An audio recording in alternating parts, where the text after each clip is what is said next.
Hi, everyone. And thank you for tuning in on this Wednesday afternoon. So, my name is Annabelle, and I'm here together with three experts. We have Prof. Sabiti Hussein, a consultant pediatrician at IMU Healthcare, Rosella Patmanathan, our optometrist, as well as Michelle Ho, a clinical psychologist. So, welcome to our Facebook live stream and Q&A on the topic of the impact of online learning and gaming on children. So, welcome everyone. How are you guys feeling today? Yeah, we're good. Yeah, we are good. That's really, really great. So, we're gonna take this almost as like a live consultation and a panel discussion. I am super curious about this topic, and I am burning to ask our three experts here on it. But similar to the viewers, if you guys have any questions on gaming, e-learning, and its impact on children, please don't hesitate to write it in the comments below, and we'll ask our experts' opinion. So now to get the ball rolling, we have been in lockdown for a pretty long time due to COVID-19, and online learning and gaming is a trend among our youth today and our children today. So first, do you have any initial thoughts on this, Prof. Zabidi? Oh, me, is it? Okay. Yeah. Yeah. Well, I don't think we have much choice, really. I mean, we need to divide this issue into two. Basically, there is a essential online learning, which we don't have a choice. It is fortunate that we have this option of doing online learning during the pandemic, because otherwise, education of our children would be severely disrupted during the pandemic. So it is fortunate in that sense. But we also need to be aware of the non-essential ones, which is the gaming and electronic devices and so on. And we're very clear that the essential one throughout this pandemic is because of the school closure, and this is experienced throughout the world, really. So that is a good one to have. But pediatricians are very worried about the non-essential one. We are very, very Mm. worried about non-essential because data has shown that the amount of time children spend on the screen on gaming has at least double or Mm. treble during the pandemic compared to the pre-pandemic. So this is what's worrying pediatricians, and we need to find creative ways, of how to do this, how to cope with this, without necessarily fighting the children, without necessarily creating dissent, without necessarily creating confrontation with the children. So we really need to have a very gentle approach, and our psychologists will be able to tell that how best to do this without upsetting the kids in a harsh way. So that would be my first thoughts. Yeah. Oh, yeah. Thank Yeah. you so much, Prof. Sabiti. And I completely agree with you in a sense that we are in a time, an era where what looking at screens is almost considered as essential, but at the same time, there are components of non-essentials like gaming and Yeah. stuff like that. Yeah, and I think it's definitely a great concern. I think, Michelle, do you have any like maybe statistics or like current trends that we see now and how this pandemic has affected the screen time of our children? Yeah, I think nowadays many parents today they are very concerned with their kids. They spend time online because they need to attend classes online. They need to do school projects online, and even for entertainment. Yeah, and a survey in the U.S. actually shows that it's estimated that kids and teens between the age of 8 to 28, they spend about 44.5 hours weekly. So I think it's like double out like what Prof mentioned just now, double out the time that we spend. So I think it's almost like the children's in Malaysia are spending this amount of time as well. Yeah. Yeah, I think that is a pretty alarming Mm. number. I think 44.5, that's equivalent to, a working adult working. So like the amount of time I work is the same amount of time that kids spend on the internet every day at a really young age. And I think this is like something that we all generally encounter, but for children to be exposed on this at such a young age, that must bring quite a bit of concern. And definitely I'm curious to know how this has affected our children in general in bringing that exposure so young, so much and so young at such a young age. Do you guys have any thoughts on that, on like, what other screen related media trends are we seeing among the youth besides a large amount? Maybe, Rosella, you have certain trends with regards to eye health or anything that you might like to add? Um, Well, I mean, as mentioned by Michelle, I mean, the amount of time spent in front of digital devices is about 44.5 hours a week, which I could say is about 6 hours a day, be it having online classes, watching videos, gaming, and I think most of the time is also being spent on social media. So, I mean, the two common eye and vision problems that a child may experience with excessive screen time is nearsightedness and digital eye strain. So nearsightedness is known as myopia, so whereby the child is unable to see clearly for far. And with the pandemic, we foresee a higher increase in myopia in children. And for those who are already, nearsighted, they seem to experience worsening vision at a faster rate. And not only excessive usage of digital devices can affect the vision. Some children that don't use digital devices, but instead spend more time reading and writing, since they are home most of the time, they are also more prone to develop myopia. So the increase in myopia is because there's no distance visual stimulation of the eye. And this pandemic has actually limited one factor thought to lower the risk of myopia, which is time spent outdoors. When you go outdoors, you see clouds, you see birds, you see planes, you see trees, so you basically get to see different visual stimulations at different distances. And like before the pandemic, when children are in school, they experience changes in scenery, where they change classes, they shift classes, they go for physical activities, they go for recess. So there are more movement and stimulation, and thus gives proper development of the eyes, to the eyes. As for digital eye strain is a group of eye or vision related problems that can result from prolonged use of digital devices.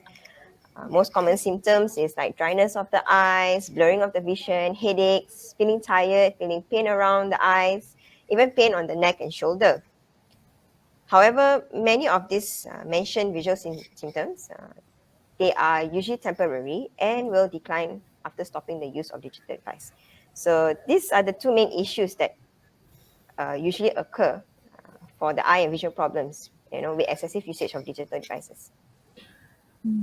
All right, thank you so much, Rose. And yeah, it's definitely concerning to know with the rising trend of youth that is looking at the screen for long periods of time, that these are the potential risks that we might face as well, especially with myopia and like digital eye strain and stuff like that. And I think those are really, really good points.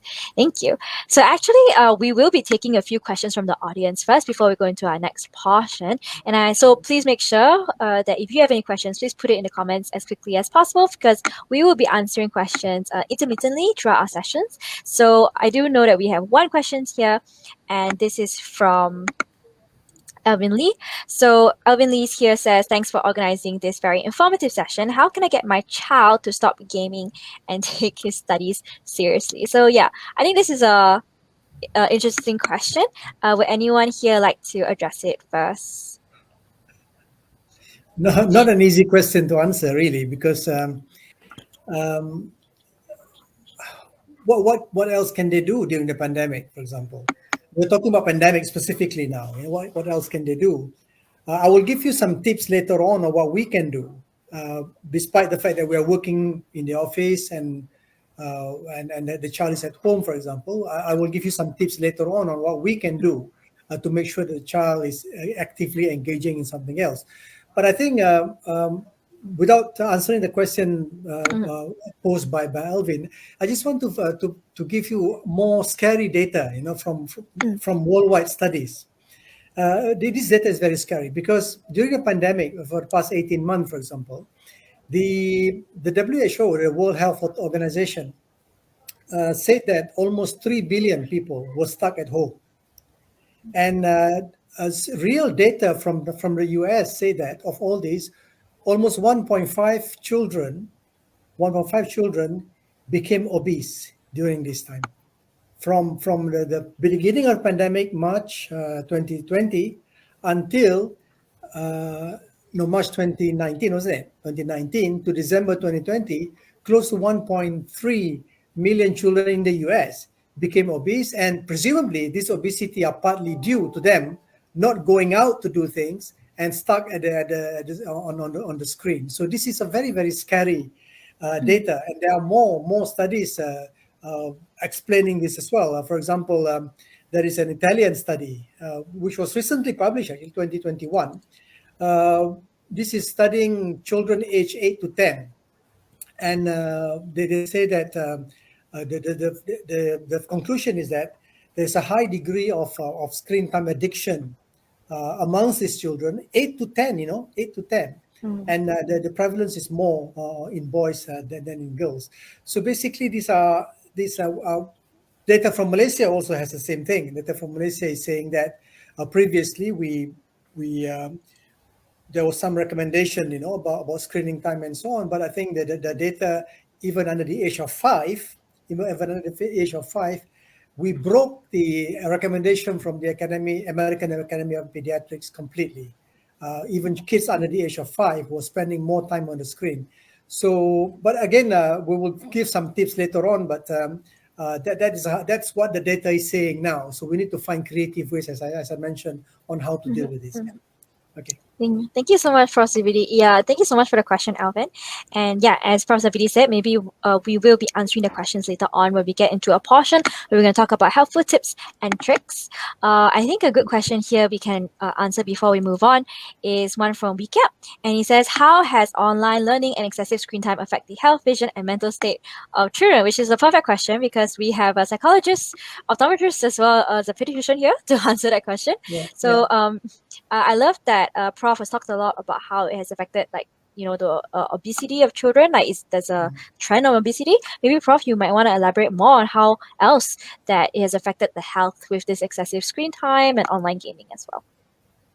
Yeah, prolonged screen time affects health in a way that it will increase the blood pressure. It will cause anxiety. It will like what was mentioned by Rosella, the eye will be affected. The appetite will be affected because with the screen time, they will spend more time eating other things. Obesity is on the rise. So all these things are natural effect of screen time on health to the children. Obesity, high blood pressure, inability to sleep. In fact, there was a study saying that because of screen time, they noticed that kids, the sleeping pattern is really abnormal. 30% of them really have abnormal sleeping pattern during the pandemic compared to before that. So these are all the effect, and you can imagine what the effect of lack of sleep will be to these children. Yeah, I think that's a really good point. I think something that we don't normally see directly. We can see that, maybe my child has been gaining weight and stuff like that, but maybe we don't see how, like, the lack of sleep can actually cause a domino effect on, like, maybe their lack of attention or their behavior may be affected because of the lack of sleep, which is because of screen time. So yeah, I think that's a really good point. Thank you so much. What about Michelle? What do you think about how it has affected, the mental state of children with this excessive screen time or the post-pandemic online era? Yeah, thanks for the question. Young children, especially those under 3 years old, they learn by exploring the environment, and also they're watching the adults and then they're imitating them. Yeah, so too much screen time, if they spend too much time sitting in front of computer or watching TV, this might inhibit a child's ability to observe and experience the typical daily life. Yeah, and that will impact on their learning. Also, a number of research study on child development also suggested that the overall development of a child also impacted if they spend too much screen time. So there's a lot of delay in development reported for this category of child. Yeah, and also excessive screen time may also increase the possibility of developing attention issue, because if they spend too much time sitting in front of computer or screen, the screen, they move so fast, right? They don't really learn, the child don't really learn how to really pay attention and focus on one thing. Yeah, and the emotional, such as like they might become moody or get agitated easily when there's no screen time given, or there's no internet access granted. Yeah, so in the long run, the anxiety and the anger issue is not healthy. It will not be healthy for a child's mental health. Yeah, thank you so much, Michelle, for that contribution on child's mental health. With Rose, I think you talked a little bit about how it has affected our eyesight in terms of like the current trends with online learning and stuff like that, like myotopia, eye strain. Do you have anything else to add to that as well with regards to how it has affected our vision among children? I have nothing to add. Actually, basically the two main issues that children will have vision problems that they will face is myopia and digital eye strain. Of course, I can add a note to what Prof. Zabidi mentioned about children not getting enough of sleep. You know, blue light, which is emitted by our devices, this, if there's too much excessive usage of blue light at night especially, it will actually disrupt the sleep-wake cycle. So that's the reason why children nowadays are not getting enough of sleep. Parents are allowing children to use devices, right until their bedtime. So yeah, so this blue light is actually excessive usage of the devices, and prolonged blue light exposure can actually damage the eye later on in life. Can I just add up, Annabelle? Yeah, Yeah. on the same note, that is why the recommendation from the various authorities, health authorities, say that they must stop using the devices at least half an hour before sleeping, because of the issue of blue light. So that is the recommendation also by the American Academy of Pediatrics. So I think, but the American Academy of Pediatrics has now had to change the recommendation now because of the critical issue of them having to go online teaching and so on. So they've had to change that recommendation now.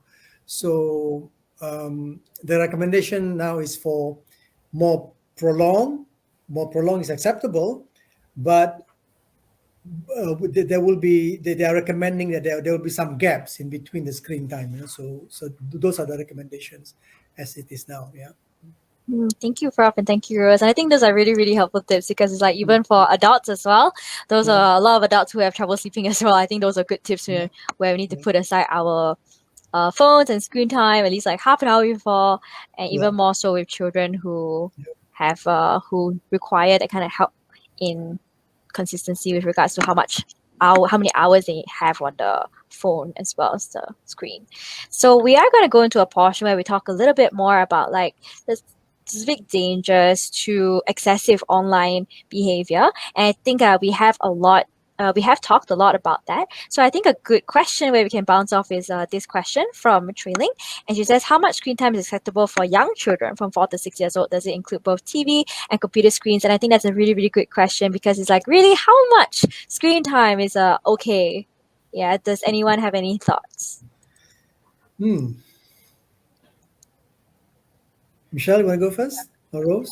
Oh, okay. I think as mentioned by Prof. Zabidi, American Academy of Pediatrics did come up with a guideline. So they actually recommend they don't recommend screen time for children younger than 2 years old. Yes. Okay. But there are some recommendations. For children 18 months and above, parents may limit screen time to just having video calls with the family because of the pandemic. And for children between 2 to 5 years old, try to limit their screen time to 1 hour per weekday. Prof. Zabidi, correct me if I'm wrong. Some even suggest 3 hours per weekend. Yes. And these are guided screen times, you see. So parents need to watch with them, so that the child is able to understand what they are watching. And for children 6 years and above, there's no recommendation of limit, but parents should know should place a consistent limit on the time spent on digital devices, and ensure that it does not affect their sleep, their exercise, or even their behavior. So I hope that answers the question. And that's where the problem comes, because while we are working from home, the parents are also on the screen. Mhm. We don't have time to check our children, you see. So, and even the young children, when they see the parents on the screen, they will be wondering why we're not allowed to be on the screen. So these are the conflicts that we all have, regarding this issue. Yeah. Yeah, we have like a comment here that says like from Cheryl. It says totally agree. Been trying to intentionally spend time with my son. Not possible, but there's many things to do. So yeah, I think parents itself needs to set a very very good example with regards to how much screen time we actually get. Yeah. And I think with children, they see us more on the screens nowadays because we are working from home. So From they home, see yeah. that looking at screens is an acceptable behavior. So yeah, it's difficult to draw the line with regards to that kind of example that we set as well as the guidelines that we set for our children. Michelle, do you have any thoughts on this? Yeah, I think it's quite, sometimes parents are in dilemma, like what Prof and Rosa mentioned, that we also spend time on the screen. Yeah, I think for the kids, like what Rose mentioned just now, for younger kids, we can set a limit. And then for older kids, like 12 years old and above, we can set guidelines. And we can also have some, media-free time together, or media-free zone location at home. So we can let the child know that sometimes I need to work. That's why I'm in front of the screen. But there are times I will go off from the screen, so we can spend time. And there are some places at home that no screen allowed, so we can do some stuff together. Yeah, so we can set the kind of model to our child, and let them understand that there's no choice. We have to face the screen, but we also have choices to go off the screen. Yeah. That's a really good tip. Thanks, Michelle. Yeah, so I do have a general question for everyone here, and that is like, is there a difference, between obsession or addiction to technology? Because we see so much of it, and like we said, like we see adults are doing it and everything. So like, is there really a clear line between, just obligation or obsession and addiction in particular? How do we know where, our children has become addicted to technology? To distinguish between an obsession and an addiction can be quite challenging. But these two, they might look the same, but the root is always different. The root cause is always different. So when obsessing, there's a ritual routines that this person must fulfill every day. So for example, if you see your child or yourself checking social media when you wake up, with the fear that you might with the fear that you might missing out, or you might lose some of the important updates on news. This could be obsession. Yeah. And if when addicted, a person never feels satisfied unless using the substance. The substance here could be drugs or something that to give you the feeling of satisfaction. So for example, if checking social media when you wake up and every day, and with a lot of desire to escape from your current situation of life, with current situation of life, and when you fantasize what kind of life you would have from the media, from the social media you see, to feel less anxiety or to feel good, then this could be a sign of addiction. Yeah, so there are some people with the combination of both, which makes the situation more complicated. So if you notice your child, spending more time than the agreed time on media or online platform, then it could be something that you need to pay more attention to. Right. Michelle, you said that it's something that we need to pay more attention to. So is there like certain signs and symptoms that we should be looking out for like online addiction in particular? Yeah, okay, so I put them into 3 categories. So the first thing is, if you notice your child spend more time on screen, and spend more time, how do we measure this would be whether he or she spend more longer time than agreed. For example, if you have already set like 30 minutes for the game, but when the time is out, he or she feels so difficult to stop and gets angry when you want to stop him or her. Yeah, and also you can also see whether your child sneaks online when there's no allowed, but he or she still sneaks online or lies on the time that he or she spends online. Yeah. The second thing is emotional fallout. Whether your child shows some emotional difficulty when some you stop him or her from playing games online or gets interrupted when he's playing the game. Yeah. And when the internet is slow or internet is not granted, whether the child will become more agitated, irritable, or sometimes even get depressed when they don't have the screen. Yeah. So the third thing is preoccupied with online life. So if you notice your child always talk about online games and online friends rather than the real life situation or real life friends, then you might need to pay more attention to this issue and see whether your child has addicted to the online platform or online game. Great. Thank you so much, Michelle. I think we talked a lot about, online addiction and like obsession. I think those are really, really useful guidelines. So I guess a follow-up question to that, and we can take a question.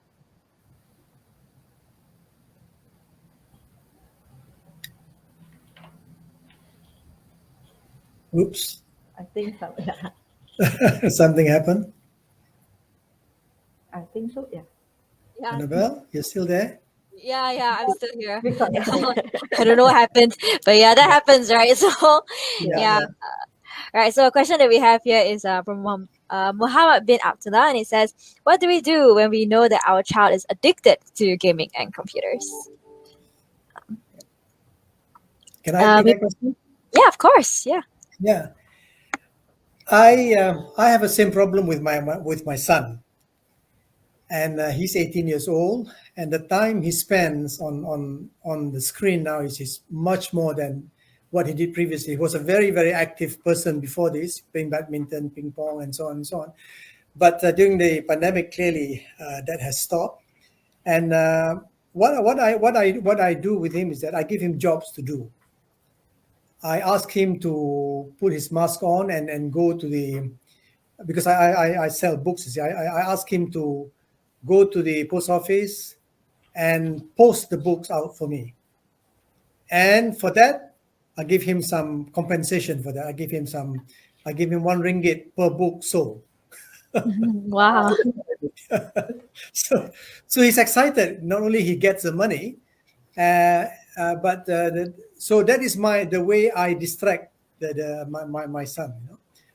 Giving him that opportunity to go out with the mask and so on, and to be an agent for me and selling my book. So that's what I do. I do to him. But we can think of other ways. We can think of other ways. But one thing which I must say before I forget is that I think companies, institutions should be aware of this and give their employees screen time breaks Mm. so that they can be with their children. They can be with the children, you see, because this is the only opportunity for them to be with the children because they are there at home. Everyone is at home. But if they go to work, for example, there's nobody at home. So you should use the opportunity while everyone is at home. The company should make a point to give the employees screen breaks, I think. Set screen breaks without interrupting, without having meetings in between. And that will make sure that during the screen break time, we will do some physical activities and so on and so forth. But companies do not do this, I'm sure, because we have meetings at different times and so on. Yeah. Yeah, thank you so much, Prof. I think that's a really great idea. Like that companies themselves should be the example and set the example of like, oh, you need to have screen time breaks so that you can spend time with our family. Because like you said, this is like the only opportunity that The we only have. opportunity, Yeah, to actually spend time with our kids because we're all at home together. So Yeah. yeah, thank you so much for that. I think that's a really great idea. What about Michelle or Rose? Do you guys have any thoughts on like what we can do if a child is like addicted to gaming and computers? I think Prof's suggestion is very good. I think for kids and adults, we need that kind of break, yeah. And the other thing is when you notice or you suspect your child is addicted to game and computer, I think the other very important thing is try to talk to your child. Yeah, try to understand what attracts she or he with the online gaming or computer. Whether he is, escaping from the current life stress, whether there's any anxious situation that he's trying to escape, or whether he is, he feels so lonely because now we cannot really go out with meeting out with friends. So maybe that's the platform that he or she can feel some, social connection. So we try to understand what attracts he or she. Then it will be, easier for us to help them to get addicted with the game and computers. Yeah, remember, talk and understand rather than scolding. Yeah, sometimes as an adult we are so frustrated and we are so worried. That's why we always go first without asking. Yeah, try to understand. So that's very important. Great, thank you. Yeah, I like a comment here from Sylvia, and she says that this pandemic is also a blessing in disguise as it allows parents to spend more time with their kids. I think that's true in many, many sense. Rose, do you have anything to add with the idea of addiction and gaming and how we can help a child? I actually agree with Prof. Zabidi regarding screen breaks.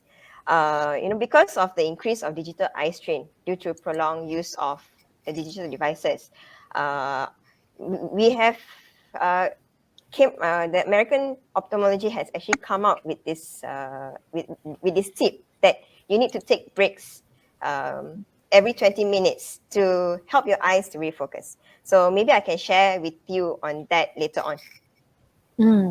Yeah, sure, no worries. Right, so maybe we just take one more question here before we move on to the next portion, which is here, Trilling says, if the online game has an educational basis, should screen time be encouraged instead? Where is the boundary? And I think this is really, really a good question, because I think a lot of apps and internet and websites are so developed and so progressive in a sense that a lot of it brings a lot of good, where like, learning becomes very, very interactive. Like there are games on like chemistry or games on history. So if and in a way, a lot of people would say that, I learn better online because it's more interactive. I can remember better. It's like do something, then you get immediate feedback. Like if I'm playing a history game, if I kill someone, then I remember that this hero helped this person. So where is the line? What do you guys think? And should it be something we encourage? Yeah. Or maybe possibly you would like to go first? Yes, in a way, we don't have a choice, do we? We don't have a choice. And it has an educational basis. It should be encouraged in a way, but provided there are limits to it, like what Rose mentioned, screen breaks. We should have in between the prolonged online education activities, which are good. But you're talking about online game here. The game has an educational basis. Yeah, clearly the game clearly has educational basis, and we should encourage during this pandemic. We should encourage during this pandemic. But as soon as the pandemic is over, we should allow them to have more physical activities, replacing the online game. You see, and that is no two ways about it, because when you do things online, the maximum maneuver that you do is with your fingers, right? Okay. And I once I suggested to somebody previously, why don't gamers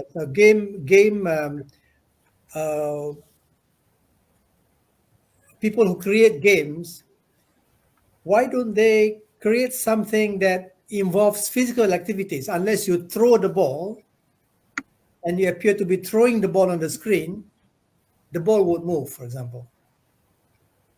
So can that be done? I'm sure it can be done. I'm sure it can be done.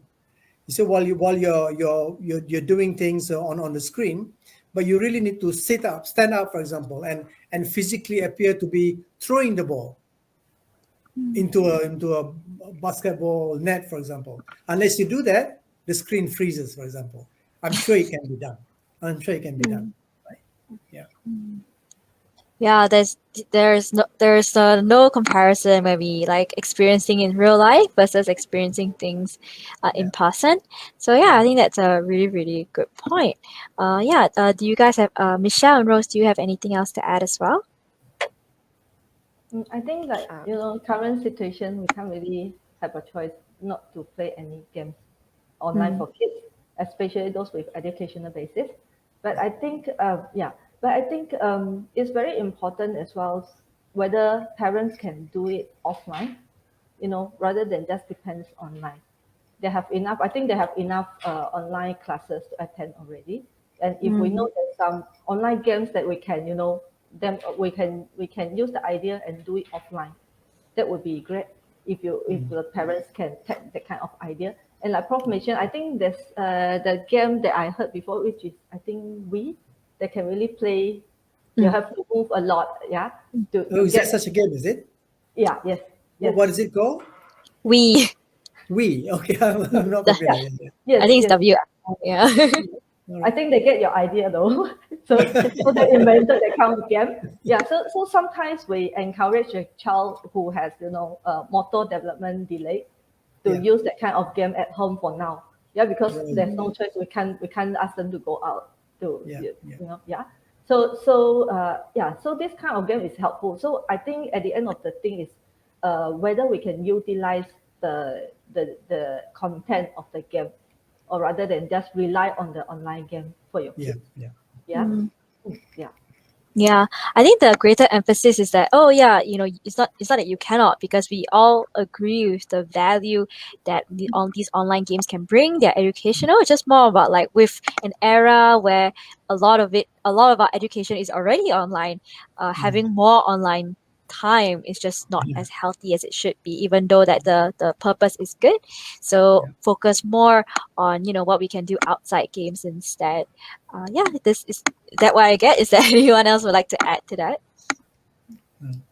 I don't know.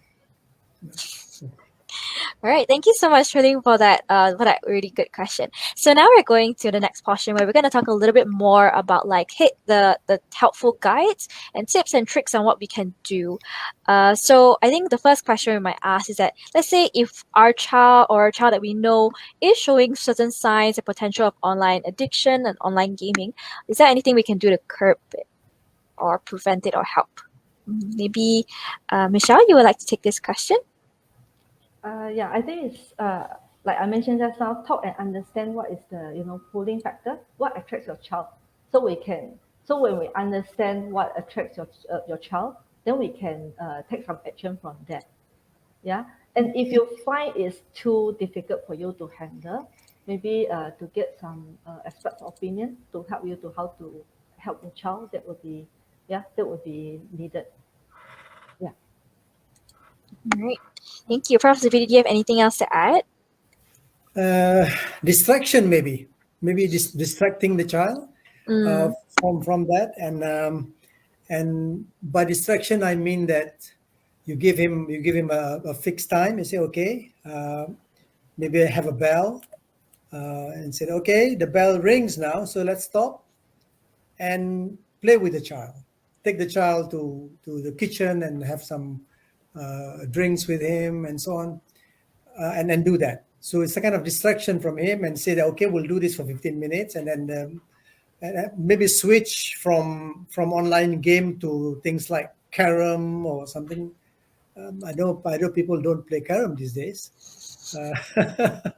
but use other means. Use other means. I have a small child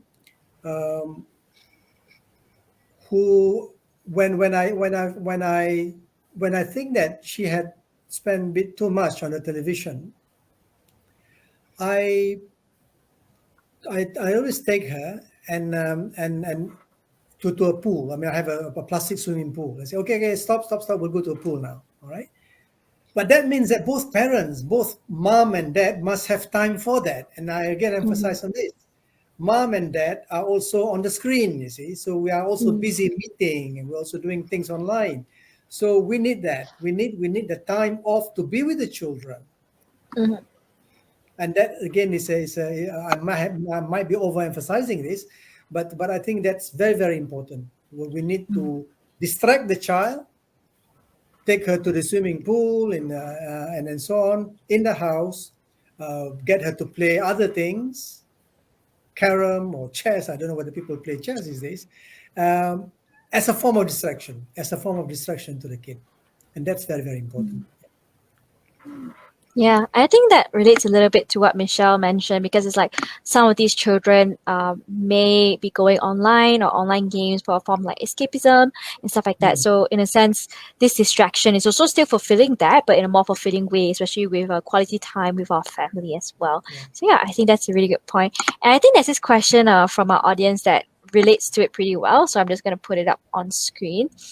So it's Sylvia, and she says that parents also have to set an example to their children. For example, not always being glued to their handphones, and parents need to find ways to do activities with their kids. Any tips for parents? So yeah, I think we could continue the ball rolling and figure out what more we can do. So I think Prof mentioned like chess and carom and swimming. Any other activities that you guys might suggest where parents and kids can do together that's away from the screen? Yeah, I think as a parents, we can, prepare or plan for variety types of activities, such as like art and crafting. You can divide the task into different portions. So some of the tasks, your child need to take out the role to finish it. Yeah. And then after maybe you can give some timeline to it, maybe after 30 minutes or at the end of the day, after you have done your work and your child has finished his schoolwork, then you guys can combine both together, so you can at the end complete something out from that. So arts and craft, some drawing or water play together. Yeah. Yeah. There are a lot. I think there are a lot of things you can do with your child. If you are running out of your idea, you can always search it in the social media. We can get a lot of ideas. Yeah, some parents they have shared their ideas on like some parents platform. They recycle a lot of boxes. Yeah, and the what you call it, the busy tools, right? Busy For board, the kids. I think. The busy box, for the kids to play. Yeah, so we can have a lot of ideas from them. See, what parents do sticks to the child, you see. And when parents are seen to be spending a lot of time on the handphone, the child sees it, and that image gets printed in his mind.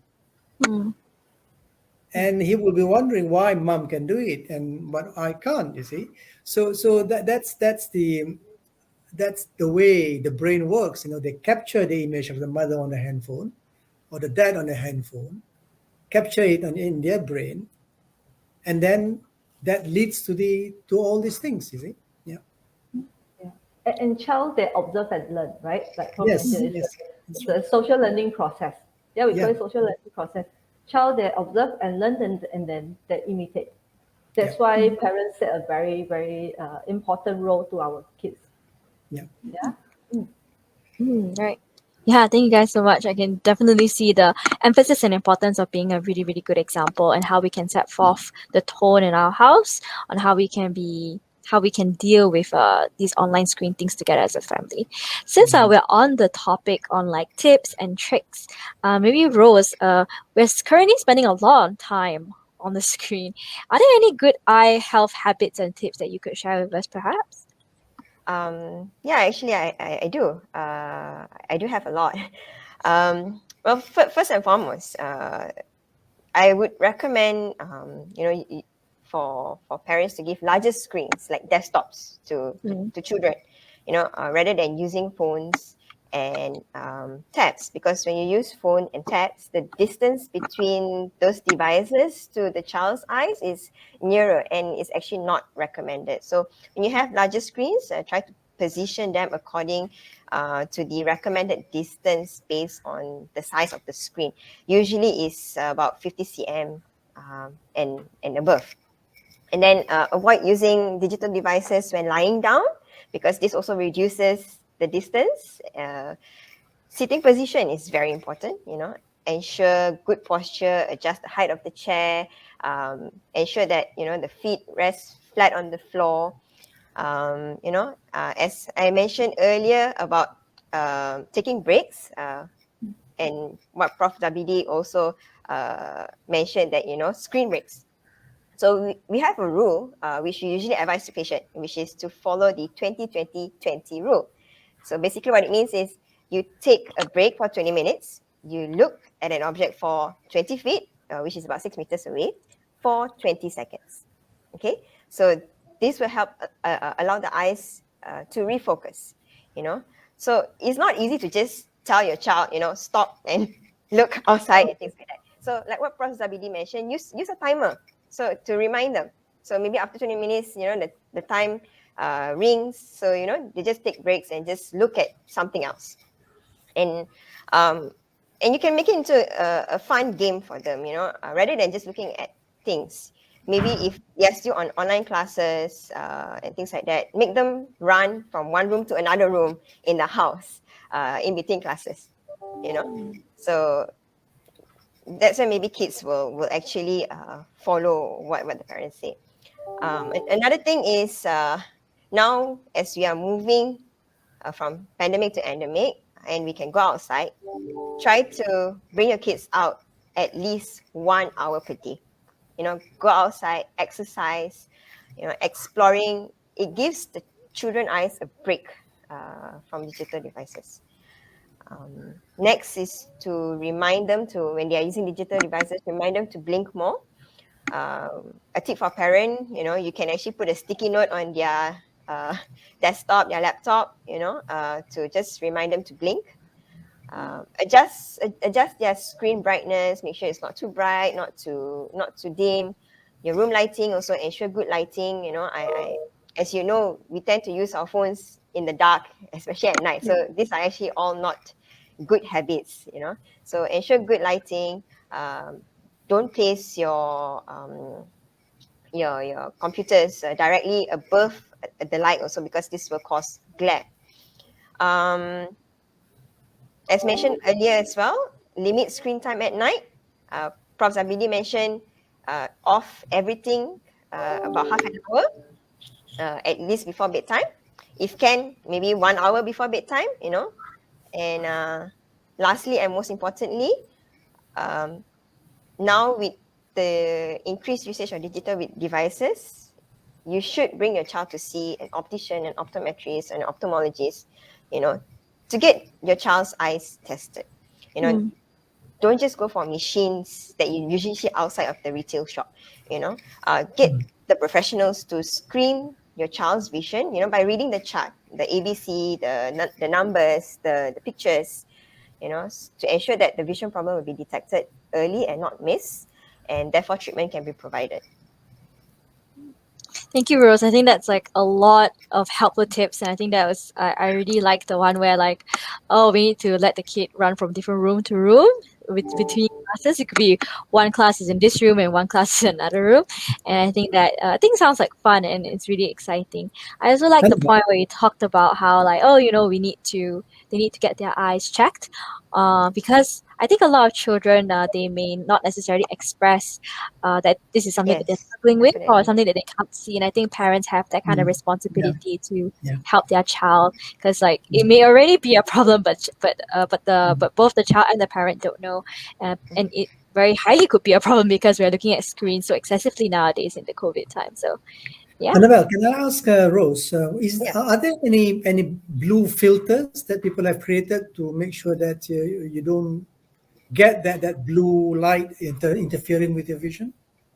Yes, in the market, there's actually blue filter lenses.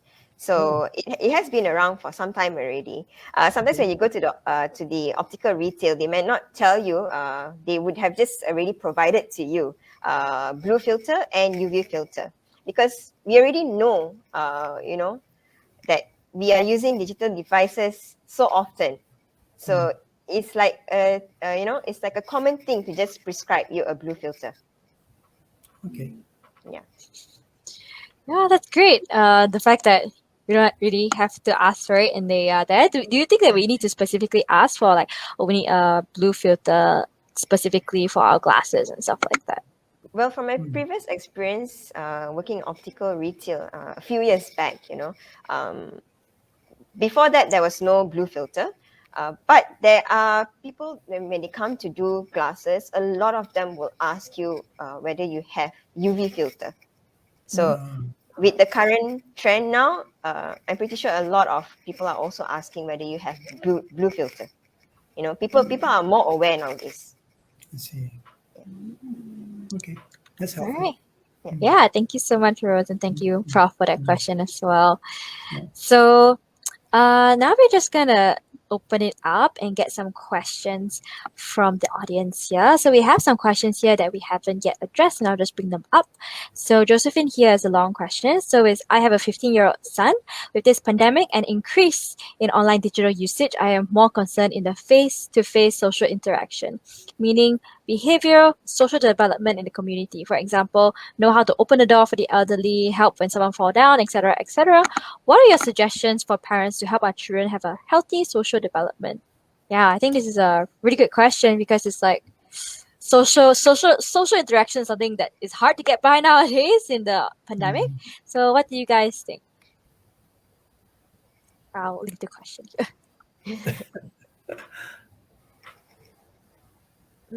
Maybe Michelle, you want to address this first because I understand that like social comes a lot under psychology as well. Yeah, the current situation really impact on our social interaction with people from young age to teens to even adults sometimes. Yeah, and for parents, I think what you can do to help your child to learn would be you can create some social situation at home. You can do it through like play with your child and show them how to show some appropriate social behavior. That's what we sometimes we call we use it in the session as well. We call it social story. You can create some social story and show to your child if in such situation what you can do and how do you address it and how do you react to people in such situation. That's something you can do. Or you can tell them through story. You can tell story and can use story as a medium to teach your child on social behavior as well. Yeah. And if you are watching, we are not encouraging, but sometimes when you watch a TV program with your child, you can tell them in certain situation you can behave like this. Yeah. So and then after that you can use that as a teaching material and bring it to real life and tell and show to them how you can react to people in such situation. So I think there's a lot of things that we can do to and show them. Yeah. All right, thanks, I Michelle. think, sorry, yeah. Rose, you want to say? No, I'm not saying anything. I think Annabelle wants to say something. Oh no, I just said thank you. Yeah, go ahead, Prof. No, I think the most powerful, by far the most powerful image you can give to the child is you doing it yourself. I mean, that brings that image of you doing things. You hold the hand of the elderly and getting the elderly across the street. A child will see that and gets an impression in his or her mind. That's the most powerful way you can do. Show by example. Show by example. Okay, and I think you can do other things as well, but there's nothing beats showing by example. Yeah. So is there anything that we can do, like for example, showing by example is not definitely the ideal situation, but in circumstances like now where like, oh, I don't have any elderly around me to show my kid that example. Do you have any other suggestions, Prof? Yeah. I regard myself fortunate because I have an adopted handicapped child. So I feed the child, and when my kids see me feeding the child, they take turns to feed the same child too. So that's one example I can immediately give to you. But certainly, even during this pandemic, we can, for example, go out to the market with all the proper SOPs. And when you see somebody on the street begging for food, for example, you gave him food. And that is an example that you can show. You see, you physically give him food, you physically give him money, and so on. You see, so I think we need to find ways, despite the challenges of the pandemic, we need to find ways to make sure that the child sees you doing things, doing good things, for example. Feeding the dogs, for example. Huh? Yeah, there's a stray dog. I've got a lot of stray dogs in where I'm staying. Feed the stray dog. Okay? And when the child sees you feeding that dog, that image strikes in his mind that this is a good thing to do. Feed a stray cat, for example. All these things are examples that you can do and be creative, despite the challenges of the pandemic. Yeah. All right, thanks, Prof. We do have another question here, and how does early age confinement due to the lockdown affect the social emotional behavior of our children, and what can parents do to counter it?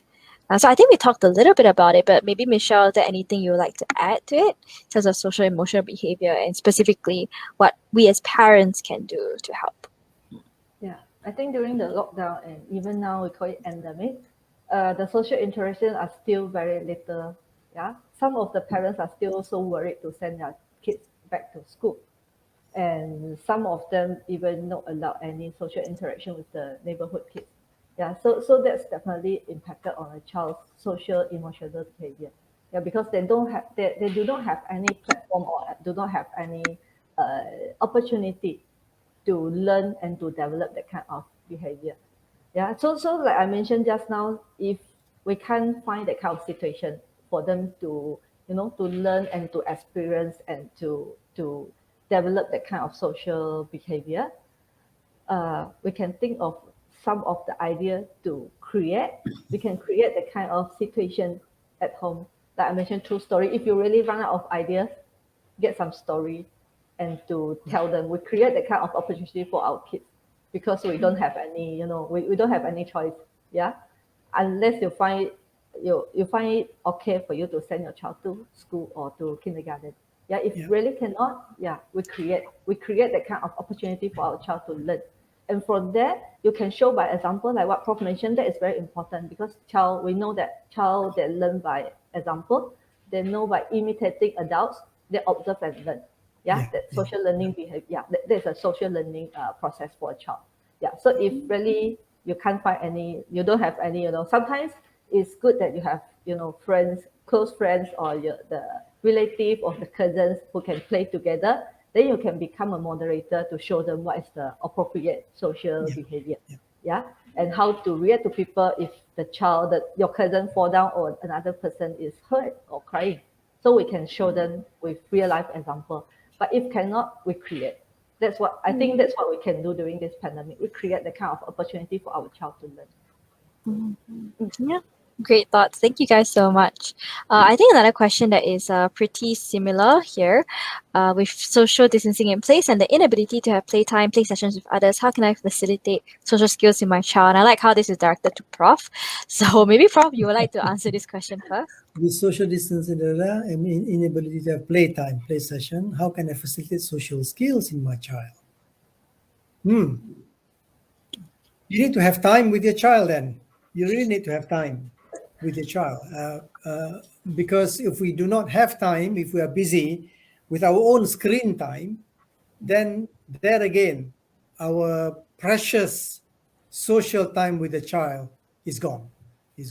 Right. So I'm not sure what work you're doing, but I think this is my main message to employers.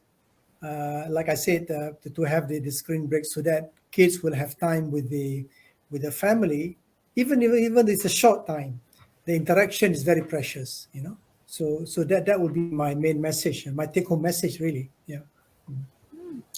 Right. Thank you guys so much. So yeah, unfortunately, that's all the time that we have today. So yeah, it's already an hour. Thank you so much, Prof. Sabiri, Michelle, and Rosella. And before we end, I would like to, just ask each of you what is the main thing that you want people to take away. And I think Prof has shared his. So, Prof, is there anything else to add, or how would you in a few sentences just summarize exactly what you want people to take away today? show by example.